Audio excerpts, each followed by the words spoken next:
Friends అందరికీ నమస్కారం. నేను మీ జీవి సుందర్. మొన్న రీసెంట్గా ఈస్ట్ వెస్ట్ గోదావరి ఎమ్మెల్సీ ఎలక్షన్స్లో నేను నించోవడం జరిగింది. నించున్నప్పుడు నాకు గ్రౌండ్ లెవెల్లో చూస్తే అపారమైన రెస్పాన్స్ వచ్చింది. ఆ రోజు నేను పోలింగ్ బూత్లకు కూడా వెళ్తే 10 మంది లైన్లో నించుంటే 8 మంది మీకే ఓటేసాం బాబు అని చెప్పారు. చెప్తే ఖచ్చితంగా నగ్గేస్తున్నాం అనుకుని ఇంకా బాక్సులు ఓపెన్ చేసి చూస్తే కంప్లీట్ రివర్స్లో జరిగింది. సుమారు నా పైన 1,00,000 ఓట్ల మెజారిటీతో కూటమి క్యాండిడేట్ నగ్గాడు. ఎలా జరిగింది ఇది అని నిజంగా అసలు లోపల ఎంత కుమిలిపోయానంటే అంత కుమిలిపోయాను. నాకు పర్సనల్గా వాట్సాప్లో, ఎందుకంటే నేను చదువుకున్నాను కాబట్టి టెక్నాలజీ వాడతాను కాబట్టి, నేను పర్సనల్గా 1,40,000 మందిని నేనే డైరెక్ట్గా వాట్సాప్లో వాళ్ళతో కాన్వర్జేషన్ స్టార్ట్ చేస్తే 1,40,000 మందిలో 1,27,000 మంది నీకే ఓటేసాం బ్రదర్, మీరు చేసినవి చాలా బాగున్నాయి, చాలా ప్రాక్టికల్గా మాట్లాడారు, చాలా ప్రాగ్మాటిక్గా మాట్లాడారు, మీరు మాట్లాడింది బాగుంది, ఖచ్చితంగా మీకే ఓటేసాం అని చెప్పారు. చెప్తే చూస్తే కనుక నాకు ఫస్ట్ ప్రిఫరెన్స్ ఓటు 16,000 చిల్లర, 16,800 ఓట్లు ఎన్నో పడినాయి. అసలు నాకు అర్థం అలా. ఈరోజు రాహుల్ గాంధీ ఆ బాంబ్ని కర్ణాటక ఎలక్షన్స్లో ఆయన పేల్చాడు. రాహుల్ గాంధీ ప్రెస్ మీట్ పూర్తిగా చూసిన తర్వాత ఏ విధంగా దొంగోట్లతో గత దశాబ్దంగా, ఎందుకంటే రాహుల్ గాంధీ పెట్టిన ప్రెస్ మీటు ఈ దశాబ్ద కాలంలో బిగ్గెస్ట్ ప్రెస్ మీట్ అని చెప్పాలి. ఎందుకంటే దిస్ ఇస్ ద బిగ్గెస్ట్ చోర్. ఇంతకన్నా పెద్ద దొంగతనం ఈ దేశ స్వాతంత్రం వచ్చిన దగ్గర నుంచి ఇప్పటి వరకు ఎవరు కూడా చేయలేరు. ఇంతకన్నా పెద్ద దొంగతనం ఎవరు చేయలేరు కూడా. బీజేపీ ఆర్ఎస్ఎస్ వాళ్ళు అంటే గత 20-30 సంవత్సరాలుగా వర్క్ చేసి ఈ దొంగ ఓటర్లని బ్రెయిన్ వాష్ చేసి వాళ్ళతో చేయించి స్ట్రాటజికల్గా ప్రతి అసెంబ్లీ కాన్స్టిట్యున్సీలో ఇంత పర్సంటేజ్ ఆఫ్ దొంగోట్లు వాళ్ళు చేసుకుని నెమ్మదిగా చాప కింద నీరులాగా ఏ విధంగా అడ్డగోలుగా అడ్డదారిలో ఎలక్షన్స్ నెగ్గారన్నది మనం రాహుల్ గాంధీ ప్రెస్ మీట్ ద్వారా అది బయటకు వచ్చింది. చాలా క్లియర్గా first of all Rahul Gandhi గారిని నేను కంగ్రాచులేట్ చేద్దాం అనుకుంటున్నాను.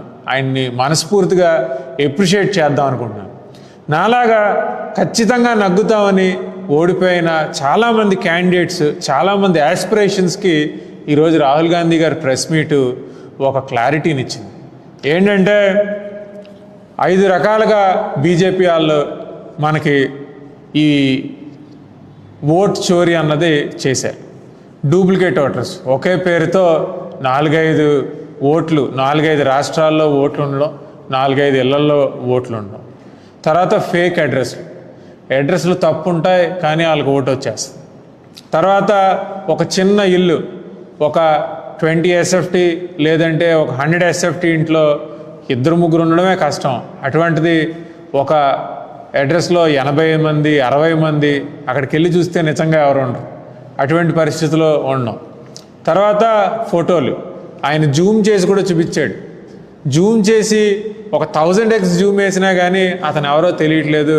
అటువంటి ఫోటోలు పెట్టి వాళ్ళని ఫేక్ ఓటర్స్ కింద చేయడం. ఇంకా ఫామ్ 6 అంటే యువత 18 సంవత్సరాలు నిండిన తర్వాత ఫస్ట్ టైం ఎవరన్నా వాళ్ళ ఓటు వినియోగించుకోవాలనుకుంటే కనుక ఫామ్ 6 ద్వారా ఓటు నమోదు చేసుకోవాలి. అటువంటిది ఫామ్ 6లో 70 సంవత్సరాలు 80 సంవత్సరాలు 90 సంవత్సరాలు ఉన్న ముసలోళ్ళు ఫామ్ 6 ద్వారా ఓటు చేసుకోవడం అంటే ఇన్ని రకాలుగా. అంటే ఆయన ప్రెస్ మీట్ పూర్తిగా చూశాను. ఒక అసెంబ్లీ నియోజకవర్గంలో 1,00,000 పైచులకు దొంగోట్లు ఉన్నాయంటే ఈ కూటమి అభ్యర్థులు మొన్న ఎలక్షన్స్లో ఏ విధంగా 1,00,000 లేదంటే 30,000 40,000 మెజారిటీ ఏ విధంగా వచ్చిందో మనం అర్థం చేసుకోవచ్చు. సో నాకు అనిపించింది ఏంటంటే రాహుల్ గాంధీ గారి ప్రెస్ మీట్ అంతా చూసిన తర్వాత ఆయన ఒక దగ్గర తప్పు మాట్లాడాడు. ఏంటంటే ECI election commission of India OCR ఫార్మాట్లో మాకు ఇవ్వట్లేదు, లేదంటే కంప్యూటర్ రీడబుల్ ఫార్మాట్లో మాకు డేటా ఇవ్వట్లేదు అని అంటున్నారు. నేను ఈ ప్రెస్ మీట్ రాహుల్ గాంధీ గారి కోసమే పెట్టాను. ఆయన చూడాలని ఆయనకు పర్సనల్గా లెటర్ కూడా రాస్తాను. ఎందుకంటే కాంగ్రెస్ పార్టీ అధికారంలో ఉండగానే రైట్ టు ఇన్ఫర్మేషన్ యాక్ట్ తీసుకొచ్చారు. అందులో చాలా క్లియర్గా సెక్షన్ 7 రాహుల్ గాంధీ గారు అండ్ అదర్ ఎమ్మెల్యేస్, ఎందుకంటే వైఎస్ఆర్ కాంగ్రెస్ పార్టీ వాళ్ళకి కూడా ఇది చెప్తున్నాను, ఎందుకంటే ఖచ్చితంగా నగ్గుతారు అనుకున్న 2024 ఎలక్షన్స్లో తుక్కు కింద వైఎస్ఆర్ కాంగ్రెస్ పార్టీ ఓడిపోయినట్టు ప్రకటించడానికి కారణం కూడా ఈ దొంగోట్లే. ఒక్కసారి ఇది ఒక రాహుల్ గాంధీ వల్ల లేదంటే ఒక నాలాంటి ఒక స్మాల్ ఇండిపెండెంట్ క్యాండిడేట్ వల్ల అవ్వదు. ఇది బాగా బలం ఉన్న వైఎస్ఆర్ కాంగ్రెస్ పార్టీ లాంటి ఒక పెద్ద పార్టీ పూనుకుంటే కానీ జరగని విషయం. ఖచ్చితంగా నా వరకు టెక్నికల్ సౌండ్నెస్ ఉంది కాబట్టి, సాఫ్ట్వేర్ పరంగా సౌండ్నెస్ ఉంది కాబట్టి నా వంతు ప్రయత్నం నేను చేస్తాను యాజ్ అన్ ఎడ్యుకేటెడ్ మ్యాన్. నేను ఏమంటానంటే right to information act section 7/9 ఒకసారి రాహుల్ గాంధీ గారు అండ్ వైఎస్ఆర్ కాంగ్రెస్ పార్టీలో ఓడిపోయిన ఎమ్మెల్యేలు మీరు అందరూ చూడండి. And information shall ordinarily be provided in the form which it is sought. అంటే ఈ సెక్షన్ 7/9 ఏం చెప్తుందంటే రైట్ టు ఇన్ఫర్మేషన్ యాక్ట్లో ఏదన్నా సంస్థ, ప్రభుత్వ రంగ సంస్థ, ఎందుకంటే ఎలక్షన్ కమిషన్ కూడా ప్రభుత్వ రంగ సంస్థే కాబట్టి ఆ సంస్థలో ఏదైనా ఇన్ఫర్మేషన్ ఏ విధంగా స్టోర్ అయి ఉందో ఆ విధంగా మనకిచ్చే అవకాశం సెక్షన్ 7/9లో క్లియర్గా ఉంది. అంటే నేను ఇక్కడ చెప్పదలుచుకుంది ఏంటంటే ఎలక్షన్ కమిషను చాలా మోడర్న్ ఫార్మాట్స్ వాడుతుంది ఓటర్ డేటా స్టోర్ చేయడంలో కానీ ఎనలైజ్ చేయడంలో కానీ. ఎలక్షన్ కమిషన్ వెబ్సైట్కి నేను వెళ్ళి చూశాను, వాళ్ళు ఈఆర్ఎంఎస్, ఎన్కోర్ అని 2 రకాల సాఫ్ట్వేర్స్ ఓటర్ డేటా ఎనలైజ్ చేయడానికి కానీ, పోలింగ్ బూత్ వైజ్ అనాలిసిస్ చేయడంలో కానీ, రిజల్ట్స్ డిక్లేర్ చేయడంలో కానీ వాడతారు. సో ఇది వాడుతున్నారు అంటే మెషిన్ రీడబుల్ ఫార్మాట్లో ఖచ్చితంగా ఎలక్షన్ కమిషన్ ఆఫ్ ఇండియా దగ్గర ఈ డేటా ఉంటుంది. నేను ఈ ఓడిపోయిన వైఎస్ఆర్సీపీ ఎమ్మెల్యేస్ని, కాంగ్రెస్ పార్టీని కోరేది ఏంటంటే ఈ ప్రెస్ మీట్ ద్వారా మీరు సెక్షన్ 7/9 ప్రకారం ఓసీఆర్ ఫార్మాట్లో, మెషిన్ రీడబుల్ ఫార్మాట్లో ఎలక్షన్ కమిషన్ అడగండి. ఆర్టీఐ యాక్ట్ ప్రకారం అడిగితే కనుక అది చాలా ఈజీగా, ఎందుకంటే నేను రాహుల్ గాంధీ గారు చెప్పారు, ఒక అసెంబ్లీ కాన్స్టిట్యున్సీని చదవడానికి, ఎనలైజ్ చేయడానికి మాకు ఒక టీమ్ ఆఫ్ పీపుల్ కూర్చుంటే 6 నెలలు పట్టింది. అదే మిషన్ రీడబుల్ ఫార్మాట్లో ఉంటే ఇలా జరుగుతుందని. సో నేను చెప్పేది ఏంటంటే ఈ సెక్షన్ 7/9 వాడండి, వాడి రైట్ ఇన్ఫర్మేషన్ ద్వారా అడగండి. అడిగి ప్రతి ఒక్క ఓడిపోయిన క్యాండిడేట్ కూడా వాళ్ళ డేటాని ఎనలైజ్ చేయండి. ఎనలైజ్ చేసుకుని ఎలక్షన్ కమిషన్ చేసిన తప్పుని ఖచ్చితంగా ఇది బయట ప్రజలకు అర్థమయ్యేటట్టు చెప్పమని కోరుతున్నాను. ఎందుకంటే ఇలాగా కనుక మనం నాకెందుకులే అని పట్టించుకోకుండా ఉంటే ఇప్పటికి 2 సార్లు, ఇది 3వ సారి, ఇప్పుడు 3 సార్లు అన్యాయంగా తప్పుగా బీజేపీ గవర్నమెంట్ గెలిచారు. ఇంకోసారి కూడా గెలుస్తారు. ఇంకోసారి కూడా గెలిస్తే ఏమవుతుంది? కాన్స్టిట్యూషన్ మార్చేస్తారు. కాన్స్టిట్యూషన్ మార్చేసి మోడీయే కింగ్ ఈ దేశానికని వాళ్ళు ప్రకటించుకున్న మనం ఆశ్చర్యపడవసరం లేదు. So the basic principle of constitution అన్నది 1 ఓటర్ 1 ఓట్. కాబట్టి ఒక ఓటర్కి 1 ఓటే ఉండాలి, ఒక ఓటర్ 1 ఓటే వేయాలన్నది బేసిక్స్ ఆఫ్ ద కాన్స్టిట్యూషన్. కాబట్టి దాన్ని దెబ్బతీయడానికి ఈ విధమైన తప్పుడు పనులు బీజేపీ లేదంటే కూటమి ప్రభుత్వం చేస్తుంది. కాబట్టి ఖచ్చితంగా దీన్ని అడ్డుకునే పరిస్థితి ఏ విధంగా చెప్పాలో కూడా ఇప్పుడు చెప్పాను. కాబట్టి ప్రతి ఓడిపోయిన ఎమ్మెల్యే, ఎస్పెషల్లీ జగన్ గారు, వైఎస్ఆర్ కాంగ్రెస్ పార్టీ వాళ్ళు, తర్వాత కాంగ్రెస్ పార్టీ వాళ్ళు, ఓడిపోయిన ప్రతి ఎమ్మెల్యే కూడా ఒకసారి రైట్ టు ఇన్ఫర్మేషన్ యాక్ట్ పెట్టండి. ఓసీఆర్ ఫార్మాట్లో ఎలక్షన్ కమిషన్ డేటా అడగండి, కోర్టులో వేయండి.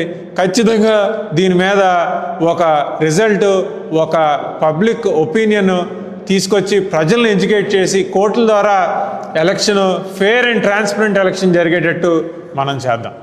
Thank you. ఇంకొకటి ఏంటంటే ఈ మధ్యన ఓట్ ఫర్ డెమోక్రసీ అని చెప్పి ఒక ఆర్గనైజేషను క్లియర్గా ఓటర్స్ డేటా రిలీజ్ చేసింది. అందులో 12.54% 6 o'clock దాటిన తర్వాత 12.54% ఓట్స్ యాడ్ అయినాయి ఓటింగ్ డేటాకి ఆంధ్రప్రదేశ్లో అని చెప్పింది. నేను ఆ డేటా అంతా చూసి దాన్ని చదివితే నేషనల్ యావరేజ్ అంటే దేశవ్యాప్తంగానే ఆఫ్టర్ 3 to 6% అంటే మినిమం 3%, మ్యాక్సిమం 6% ఉంటే ఓన్లీ ఆంధ్రప్రదేశ్లో 12.56%. మనం వైఎస్ఆర్ కాంగ్రెస్ పార్టీ ఓడిపోయిందే 11% ఓట్స్తో, అంటే వాళ్ళకన్నా వీళ్ళకి వచ్చింది. అందుకనే వీళ్ళు 12.54% యాడ్ చేసుకున్నారు. లేదంటే ఖచ్చితంగా వైఎస్ఆర్ కాంగ్రెస్ పార్టీ కొట్టేద్దును లాస్ట్ ఎలక్షన్. కాబట్టి ఇది మోసపూరితంగా వాళ్ళు నగ్గారని నేను ఖచ్చితంగా నమ్ముతున్నాను. మీరు కూడా నమ్మితే కనుక ఖచ్చితంగా నేను చెప్పిన ఆర్టీఐ అప్లికేషన్ ద్వారా ఈ ఓటర్ డేటాని అనలైజ్ చేసి వైఎస్ఆర్ కాంగ్రెస్ పార్టీ వాళ్ళని, ఎందుకంటే ఎలక్షన్ అయిపోయింది కదా అని కుదురుకుంటే కాదు, ఖచ్చితంగా ఓటర్ మ్యాండేట్ దొంగతనం జరిగింది కాబట్టి దాని మీద పోరాడాలని వైఎస్ఆర్ కాంగ్రెస్ పార్టీని ఈ ప్రెస్ మీట్ ద్వారా కోరుతున్నాను. సుందర్ గారు, ఎలక్షన్ అయిపోయి ఆల్రెడీ 1 year అవుతుంది కదా, ఇప్పుడు ఇదంతా ఎందుకు? ఇదంతా ఎందుకంటారు ఏంటండి? ఎలక్షన్ అంటే ఏంటి? మనందరు ట్యాక్స్ డబ్బు కలెక్ట్ చేసి ప్రభుత్వానికి ఎందుకు కడుతున్నాం? నేను 27 లక్షలు ట్యాక్స్ కట్టాను లాస్ట్ ఇయర్. ఎందుకు కట్టాను? ప్రజల డబ్బు కస్టోడియన్ ఎవరు? రాష్ట్రంలో చీఫ్ మినిస్టరు, దేశంలో ప్రైమ్ మినిస్టర్. ఈ ప్రజల డబ్బు మొత్తానికి కస్టోడియన్ కింద ఇచ్చినోడు ఒక దొంగతనం చేసి, ఒక ఓటును దొంగతనం చేసి అతను గవర్నమెంట్ ఫామ్ చేశాడంటే అది ఎంతవరకు కరెక్ట్? సో ఎలక్షన్ అయిన 10 సంవత్సరాలకైనా తప్పే అవుతుంది. కాబట్టి తప్పుని ప్రశ్నించాలి, అది చాలా బేసిక్. ప్రశ్నించేవాడు లేకపోతే తప్పు చేసేవాడిదే రాజ్యం అవుతుంది. కాబట్టి ఖచ్చితంగా ప్రశ్నించాలి. సరే, ఇప్పుడు ఇదంతా చేయడం వల్ల ఎవరికి ఉపయోగం? ప్రజలకి. ఒక్కసారి తప్పు చేసిన వాడిని పట్టుకోగలిగితే, ఇప్పుడు దొంగతనం అయిపోయింది కదా అని వదిలేస్తానంటే అలాగా? దొంగతనం అయిన తర్వాత దొంగని పట్టుకుని శిక్షించాలి.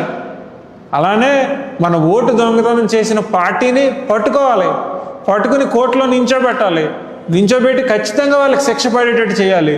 ఇందులో నేను అడిగేది ఏంటంటే ప్రతి పార్టీని, ఎందుకంటే India is very huge, 140 crores జనాభా కాబట్టి ఇంత డేటాను అనలైజ్ చేయాలంటే ఒక ఇండివిజువల్ వాళ్ళు అవ్వదు. కాబట్టి ఖచ్చితంగా అందరినీ కలిసి రమ్మని ఈ ప్రెస్ మీట్ ద్వారా కోరుతున్నాను.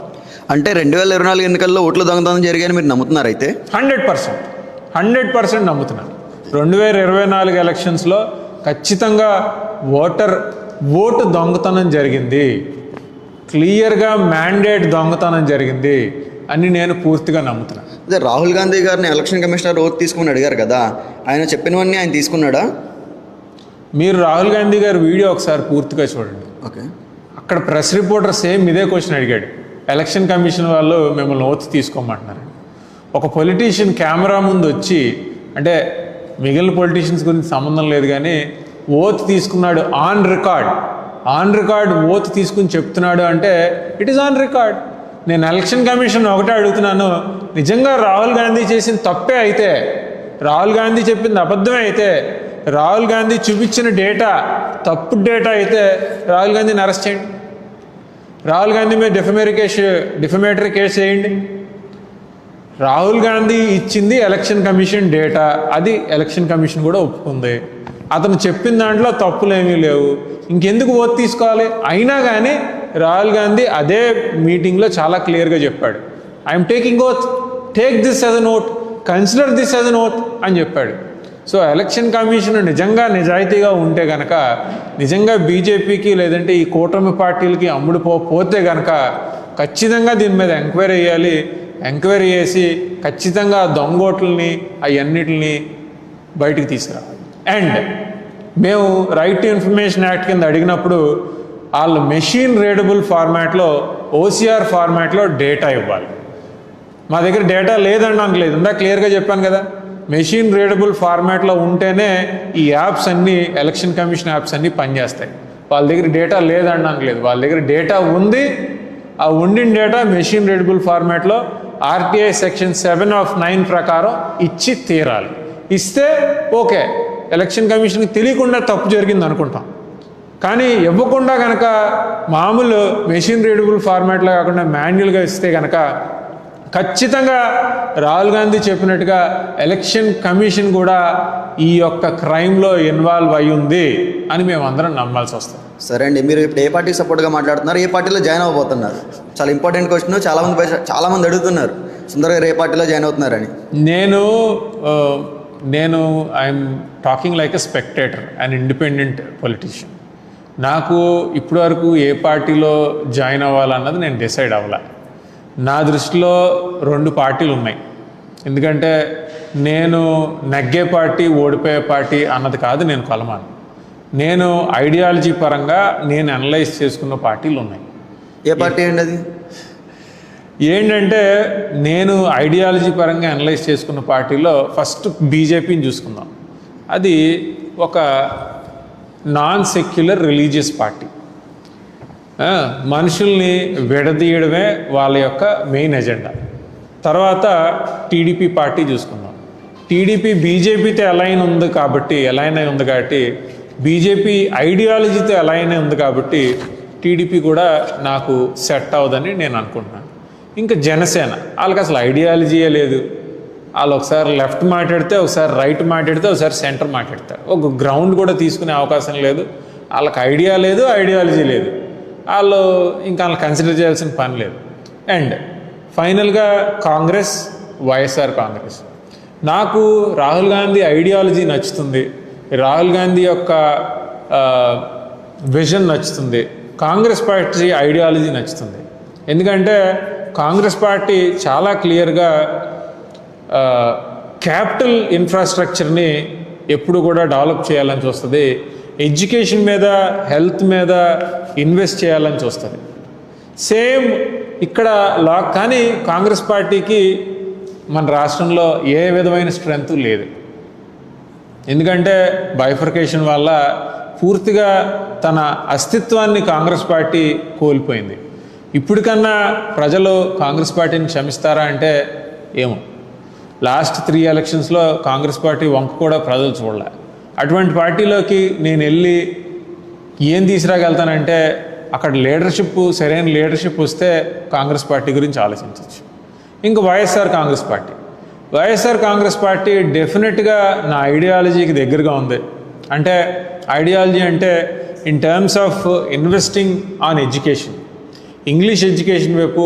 ఎందుకంటే మన గ్రాడ్యుయేట్ ఎమ్మెల్సీగా నేను పోటీ చేసినప్పుడు సుమారు 600 స్కూల్స్ తిరిగాను.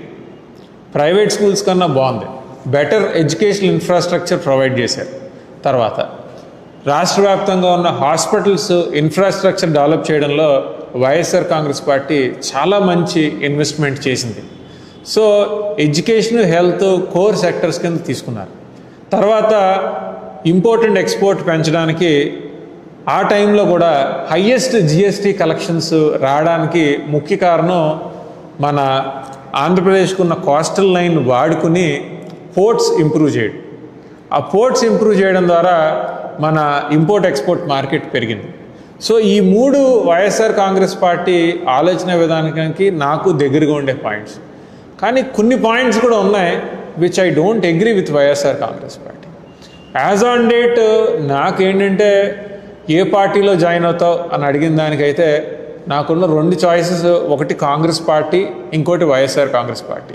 ఖచ్చితంగా ఈ 2 పార్టీలు ఏదో పార్టీలో జాయిన్ అవుతాను, త్వరలో డిసైడ్ అవుతాను. ఎందుకంటే ఎలక్షన్కి వెళ్ళేటప్పుడు, జనరల్ ఎలక్షన్స్కి వెళ్ళేటప్పటికి ప్రజలు క్యాండిడేట్ని ఒక 2-3% చూస్తారు, కానీ మెజారిటీ ప్రజలు పార్టీని చూసి ఓటేస్తారు. మొన్న గ్రాడ్యుయేట్ ఎమ్మెల్సీ ఎలక్షన్స్ కంటే నన్ను చూసి ఓట్లేశారు. జనరల్ ఎలక్షన్స్ ఆ పరిస్థితి ఉండదు కాబట్టి డెఫినెట్గా నా సర్వీసెస్ ఏ పార్టీ ఎక్కువ వాడుకుంటుంది, ఏ పార్టీకి నేను ఉపయోగపడతానో, ఏ పార్టీ నా ఐడియాలజీకి దగ్గరగా ఉందని అనిపిస్తే ఆ పార్టీలో జాయిన్ అవుతాను.